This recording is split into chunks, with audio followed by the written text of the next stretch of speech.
Court Reporter with Stovall and Associates.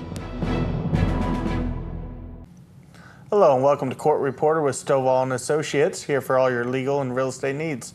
I'm Michael Selbach, your host, and I'm here with Dr. Tom Waters, current town board member. Welcome. Well, Mike, it's good to be here. Let's start with, for the people that don't know who Tom Waters is, tell them a little bit about yourself.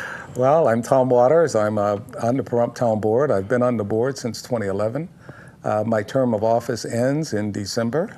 I'm January now, according to all the records, and that's where we are. Okay. How long have you been in Pahrump?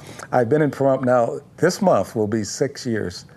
Got here and got involved in town issues, county issues, as well as veteran issues. And with all of that, people got to know me and asked me if I'd run for the town board. I ended up running and won, which was a surprise to me since I was so new in town. But it's something I enjoy. I enjoy working for the town. I enjoy working for the county. I enjoy working for the people. Wonderful. And where'd you come from, Doctor? I was in Germany. I was in Germany for 10 years as a high school principal and a middle school principal. I did that for 10 years with the Department of Defense Dependent Schools, which is also part of the Department of Defense education activity. And we are considered the 51st state for education. And that was enjoyable, but I wanted to come back to the States. Prior to that, I was on active duty in the Air Force for 32 years. For Air Force, 32, wow. Yes. You spent some time there, so you retired from the Air Force, I assume? I retired from the Air Force. I was a Master Sergeant, switched over to Second Lieutenant, and retired as Lieutenant Colonel. Oh, that's awesome. Thank you for your time you served. That's 32 years. That's a while. Let's talk about the town board a little bit. Everybody knows that it was put on the agenda last year to vote to get rid of the town board, to dissolve it. That was in 2012. In 2012. And that passed. Yes. And then since then, there has been some efforts to try to bring that back to the ballot. That's correct. And I want to say, too, that it passed by 231 votes out of almost 18,000 votes. Oh, wow. And had, say, 130 people voted the other way, we wouldn't even be having that conversation. Unbelievable. It was close. It was very close. But it did pass, and one of the things that Judge Lane talked about was, if you have a disagreement with this, take it to the Supreme Court, which is what we did, because we had a question that maybe the county commissioners didn't follow the law completely. And that was our only challenge. It wasn't a challenge of the people's vote or anything like that. It was strictly because we felt the law was not complied with.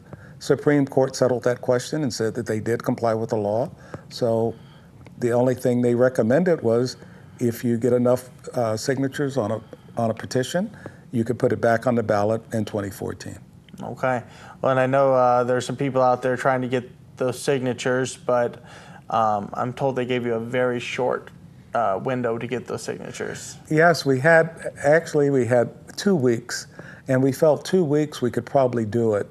But then we found out that we had not complied with the NRS completely, so we had to start over. And when we started over, we only had 1 week. And in that 1 week, we did get just over 500 signatures. And how many did you need to?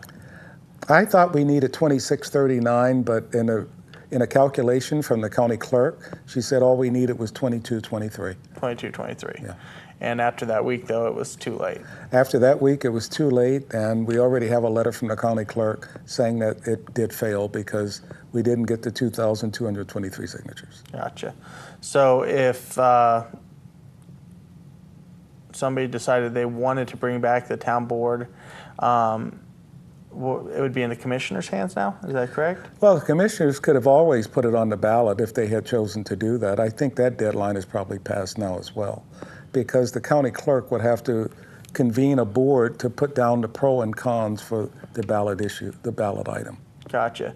So in end of December, January 1, the town board will be dissolved. Is that my understanding? Well, actually, it's January 4th. January Yes, 4th, okay. That's correct. And there's, what, 5 town board members? There's 5 town board members, and all 5 town board members will go away, and The county commissioners will have to make a decision if they're going to have an advisory board, and if they are going to have one, how it's going to be selected and implemented. Now, how about all the town employees? What happens to them? That's, again, it's going to fall in the county commissioners' hands. One of the things that we as the town board have done is we've laid the foundation, and we have a very good staff, town staff, as well as the town manager. And when we look at that, we've also budgeted through the end of June 2015, so everything is pretty well laid out. The commissioners could leave things as they are, that would be up to them, or they can make any changes that they deem necessary.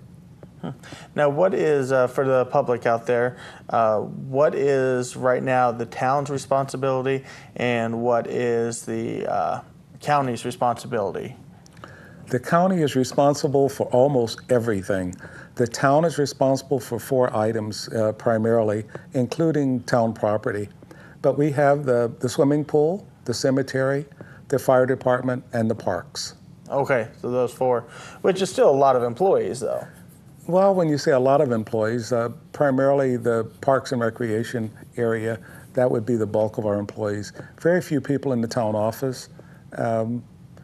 We have HR, we have finance, we have the ambulance, we have the fire department. And the fire department is probably as large, that's probably the largest area we have. Largest area.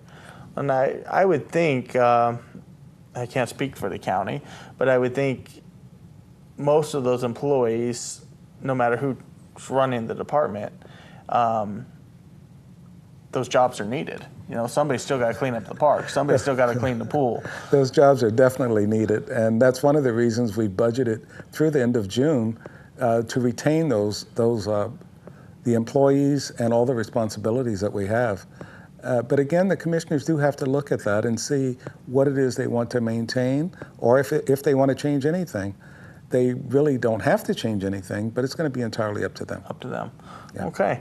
Well, we got to take a quick commercial break, but we'll be back here with Dr. Tom Waters here at Court Reporter. Court Reporter with Stovall and Associates.